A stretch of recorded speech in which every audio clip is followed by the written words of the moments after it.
Hello everyone, welcome back to my new video. In this video we are going to learn when we should pronounce THE as the and when we should pronounce THE as the. When THE comes before vowel sound, then we will pronounce it as the, and if this word comes before consonant sound, then we will pronounce it as the.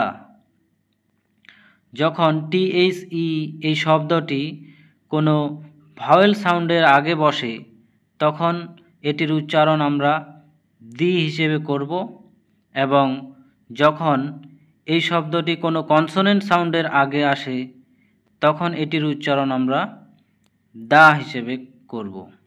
যেমন দি Apple, দি egg, দি elephant, দি ice cream এবং the dog, the horse, the ball, the cat.